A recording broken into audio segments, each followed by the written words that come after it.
Hi ಎಲ್ಲರಿಗೂ ನಮಸ್ಕಾರ. ನಾನು ರೇಖಾ ಅಡುಗೆ ಮನೆ ಆ್ಯಂಡ್ ಕ್ರಿಯೇಷನ್ಸ್ಗೆ ಸ್ವಾಗತ. ಈಗ ಹೆಸರುಬೇಳೆ ಮತ್ತು ಸಬ್ಬಕ್ಕಿ ಪಾಯಸ ಹೇಗೆ ಮಾಡೋದಂತ ನೋಡೋಣ.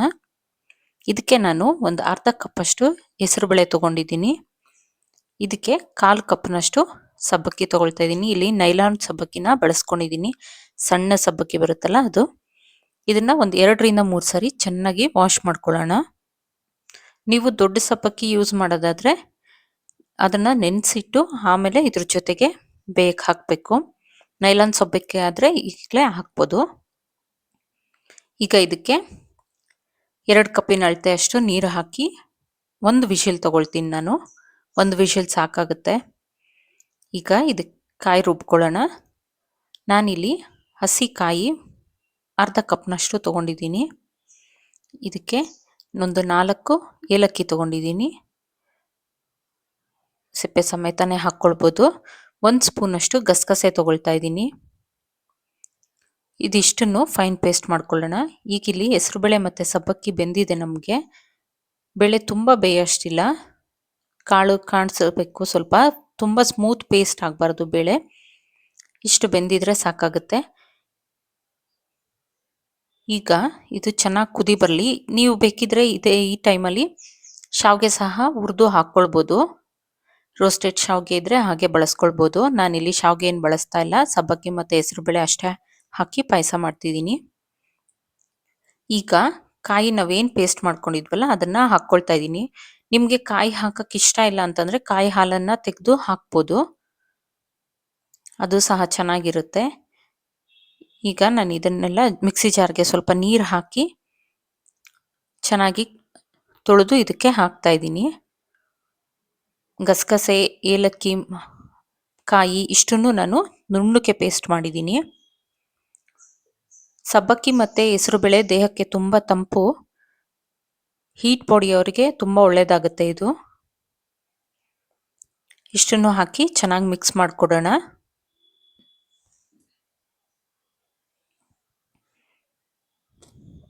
ಈಗ ಚೆನ್ನಾಗಿ ಮಿಕ್ಸ್ ಮಾಡೋಣ.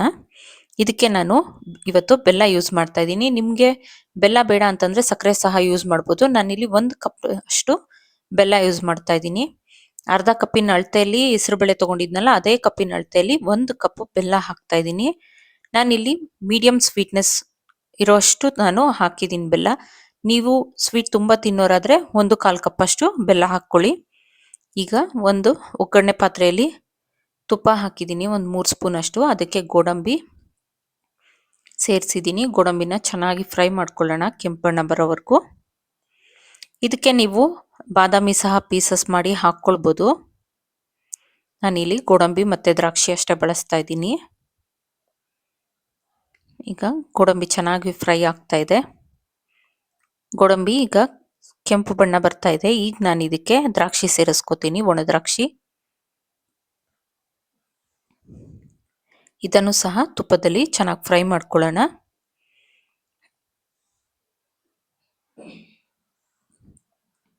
ಈಗ ಚೆನ್ನಾಗಿ ಫ್ರೈ ಆಗ್ತಾ ಇದೆ ತುಪ್ಪದಲ್ಲಿ. ಇದನ್ನ ನಾನು ಸೈಡಿಗೆ ತಿಟ್ಕೊಳ್ತಾ ಇದ್ದೀನಿ. ಈಗ ಅದೇ ಕುಕ್ಕರ್ನ ಇಟ್ಟಿದ್ದೀನಿ. ಈಗ ಇದು ಚೆನ್ನಾಗಿ ಕುದಿಬೇಕು. ಬೆಲ್ಲ ಎಲ್ಲ ಚೆನ್ನಾಗಿ ಕರಗಿ ಕುದಿಬೇಕು. ನೀವು ಬೆಲ್ಲದಲ್ಲಿ ಕಸ ಇತ್ತಂದರೆ ಫಸ್ಟು ಬೆಲ್ಲನ ನೀರು ಹಾಕಿ ಕುದಿಸಿ ಶೋಧಿಸಿ ಆಮೇಲೆ ಹಾಕ್ಕೊಳ್ಳಿ. ನಾನಿಲ್ಲಿ ಆರ್ಗ್ಯಾನಿಕ್ ಬೆಲ್ಲ ತೊಗೊಂಡಿರೋದ್ರಿಂದ ಕ್ಲೀನಾಗಿದೆ, ಹಾಗಾಗಿ ಹಾಗೆ ಹಾಕ್ತಾ ಇದ್ದೀನಿ. ಇದಿಷ್ಟು ಚೆನ್ನಾಗಿ ಕುದಿಬೇಕು.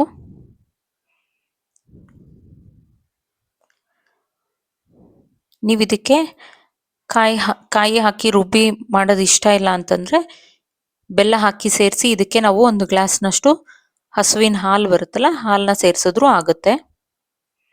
ಈಗ ಇದಕ್ಕೆ ನಾನು ದ್ರಾಕ್ಷಿ ಗೋಡಂಬಿ ಸೇರಿಸಿದ್ದೀನಿ. ಇದನ್ನು ಚೆನ್ನಾಗಿ ಮಿಕ್ಸ್ ಮಾಡಿಕೊಡೋಣ. ಈಗ ಚೆನ್ನಾಗಿ ಕುದೀತಾ ಇದೆ. ನಮಗೆ ಹೆಸರುಬೇಳೆ ಸಬ್ಬಕ್ಕಿ ಪಾಯಸ ರೆಡಿ ಇದೆ. ತಣ್ಣಗೆ ಮಾಡಿ ಆದರೂ ಕುಡಿಬೋದು ಅಥವಾ ಹೀಗೆ ಆದರೂ ಕುಡಿಬೋದು. ನೀವು ಟ್ರೈ ಮಾಡಿ ಹೇಗಿದೆ ಅಂತ ಕಮೆಂಟ್ ಮಾಡಿ ತಿಳಿಸಿ. ಪ್ಲೀಸ್ ಲೈಕ್, ಶೇರ್, ಸಬ್ಸ್ಕ್ರೈಬ್ ಮಾಡಿ, ಕಮೆಂಟ್ ಮಾಡಿ, ಹಾಗೆ ಬೆಲ್ ಐಕಾನ್ನ ಕ್ಲಿಕ್ ಮಾಡಿ. Thank you.